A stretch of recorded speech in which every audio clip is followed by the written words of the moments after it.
कन्हैया। मैं पति की पुजारिनी हूँ, कदे प्राण मुझे दे दो।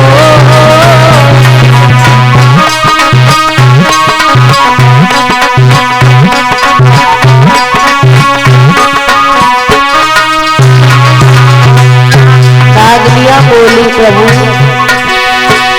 पति बिन अब पत्नी का पति बार नहीं होता।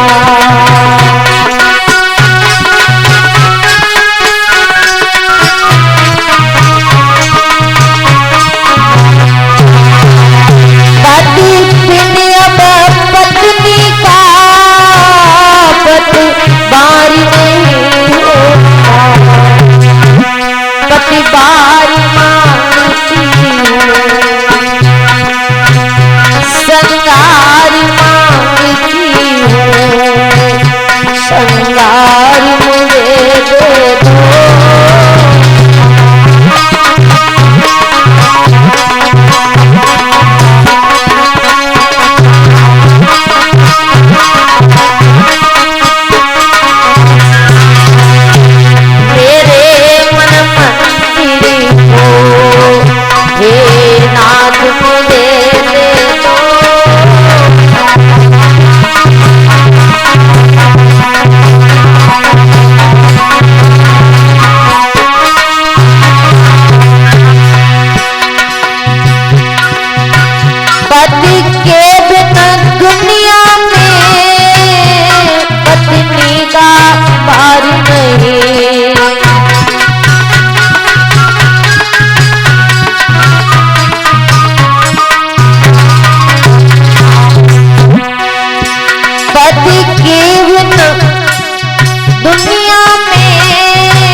पति प्राण मांगती हूँ प्यारे प्रभु, पति प्राण मांगती हूँ, भरतार मुझे दे दो।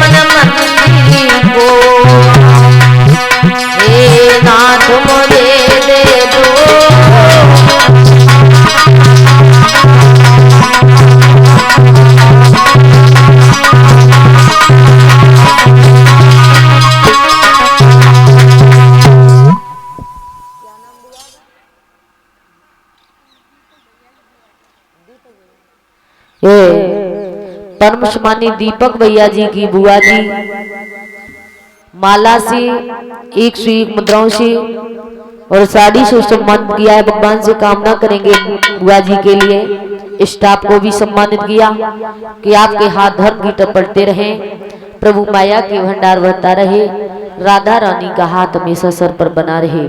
बोलिए गोविंद भगवान की। प्यारे भक्तों, इधर श्रोता बंदियों, नागनिया ने रो करके विनती की है तो प्रभु ने नागनियों के कहने से कालिया नाग को छोड़ दिया। कहा, कालिया, जो इस जमुना का जल जहरीला है ये स्वच्छ करना है, तुम अपनी दोनों नागनियों को लेकर के रमण द्वीप के लिए चले जाओ। कालिया ने कहा, प्रभु वहां पर आपकी सवारी वरुण रहता है, वो हमारा भक्षण कर लेगा। भगवान ने जवाब दिया, नहीं कालिया, वो तुमसे बोलेगा भी नहीं, तुम्हारे सर पर मेरा चरण चिन्ह है। आज महाराज प्रभु ने दामा की गेंद को लिया, 2 छबलिया नील कमल के पुष्प लिए हैं जो कंस ने मंगाए थे। आज कालिया नाग अपने फन पर बैठाल करके प्रभु को बाहर लेकर के चला। कैसे?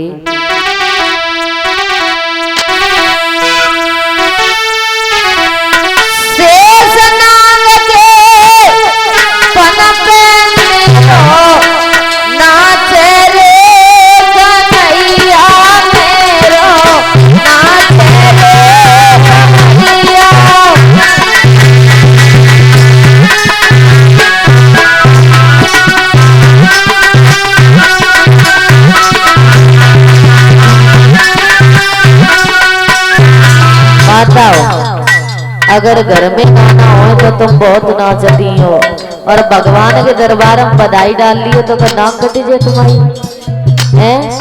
बधाई डाल ले शर्म कर ले हो, खड़ी हो जाएंगी जो माताएं मैंने बधाई डालना चाहती।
दीपक भैया की बुआ की बेटी पीतंबर से 51 मुद्राओं से सम्मानित कर रही है। भगवान से कामना करेंगे आपके हाथ धन की तो बढ़ते रहे, प्रभु माया के भंडार भरता रहे। बोलिए गोविंद भगवान की। प्यारे भक्तों, आज इधर भगवान श्याम सुंदर बाहर आए हैं तो मैया ने झपट करके गोदी में उठा लिया। इधर कंस के राज्य में 2 छबलिया नील कमल के पुष्प हाजिर करवाए। धीरे धीरे श्रोता उस समय गुजरता गया। जब धीरे धीरे समय गुजरता गया तो भगवान श्याम सुंदर ग्वाल बालों के साथ में गाय चराने के लिए जाते हैं। ये 101 मुद्राओं से सम्मानित कर रहे हैं लल्लू शर्मा सैलूपुर से। भगवान से कामना करेंगे भैया के लिए कि आपके हाथ धर्म की तरफ बढ़ते रहें, प्रभु माया के भंडार भरता रहे। बोलिए गोविंद भगवान की।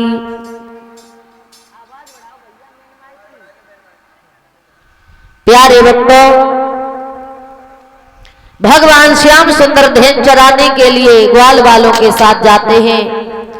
एक दिन लौट करके जब घर पर आए तो मैया जसोदा रसोई में पकवान बना रही थी। सारे ब्रज में घर घर में करैया चढ़ी हुई थी। तो श्याम ने मैया जसोदा से कहा, मैया आज कौन सा उत्सव है जो सारे ब्रज में घर घर में करैया चढ़ी हुई है? माता जसोदा ने कहा, लाला तुम अपने बाबा नंद से पूछ लो। आज भाग करके श्याम बाबा नंद के पास पहुंचे। कहा, बाबा नंद आज कौन सा उत्सव है जो सारे ब्रज में घर घर में पकवान बन रहे हैं? बाबा नंद ने कहा, लाला आज इंद्र देवता की पूजा है, उनका भोग लगाने के लिए हम सारे ब्रजवासी पकवान बना रहे हैं, उनका भोग लगाएंगे सभी मिल करके। कहा कि इंद्र देवता की पूजा आप बाबा क्यों करते हो?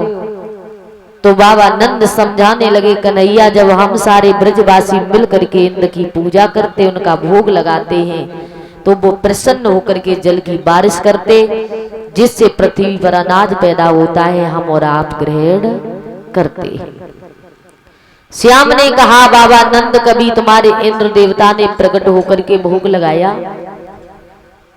तो बाबा नंद ने कहा, लाला कहीं देवी देवता प्रकट होकर के भोग लगाते हैं?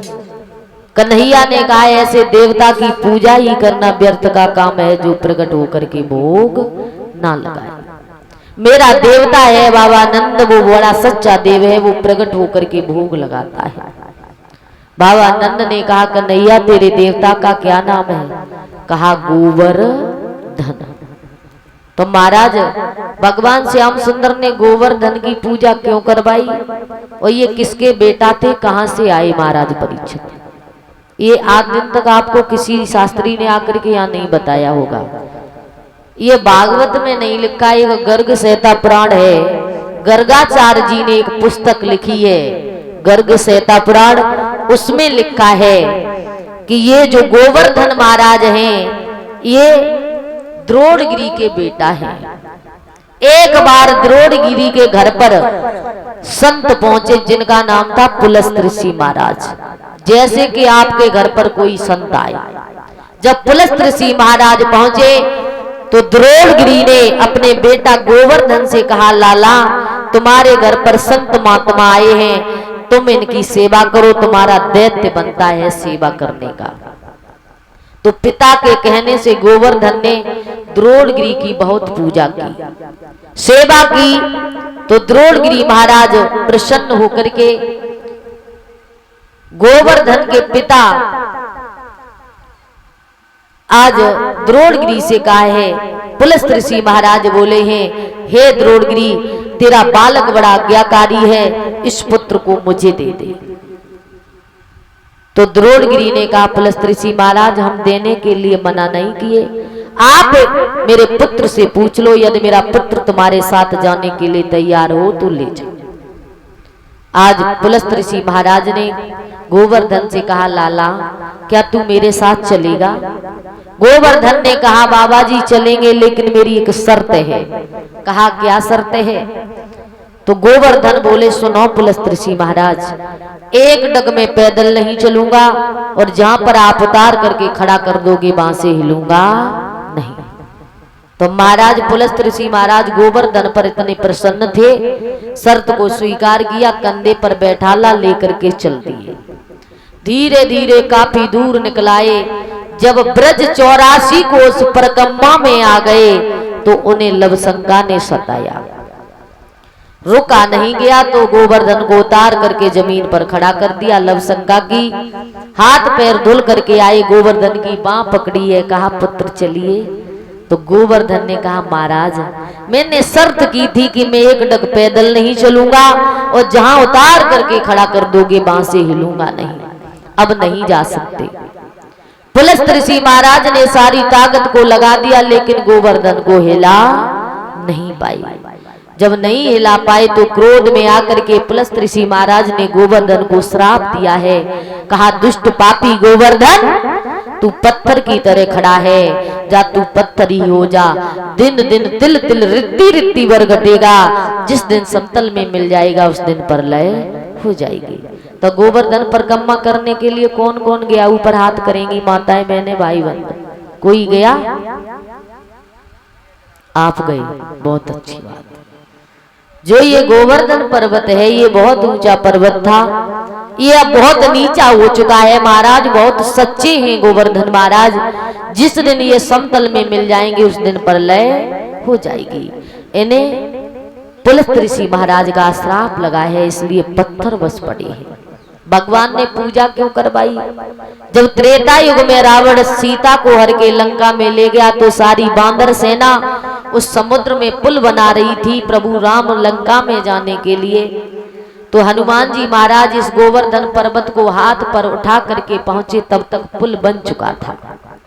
तो प्रभु राम ने जवाब दिया, ये हनुमान जी महाराज इस पर्वत को जहां से लाए इसे वहीं पर छोड़ करके आइए। तो उस गोवर्धन पर्वत में से आवाज हुई कि प्रभु आपने हमारा स्थान भी छुड़वा दिया और हम आपके काम में भी नहीं आए। तो भगवान ने जवाब दिया, गोवर्धन आप घबराओ नहीं, हम द्वापर में 16 कला से अवतार धारण करेंगे, इंद्र का घमंड चूर करेंगे, तुम्हारी पूजा करवाएंगे। तो भगवान ने द्वापर में को 16 कला से अवतार धारण किया, इंद्र का घमंड चूर किया, गोवर्धन की पूजा करवाई। अब परीक्षित महाराज जोड़े के साथ में खड़े हो जाएं गोवर्धन की पूजा करने के लिए। मैंने कल बोला था आपने पकवान बनवाए, वो लेकर के आओ और गंगा जल ले आओ, चंदन अगरबत्ती हर चीज लेकर के पहुंचो, वहां पे खड़े हो जाओ।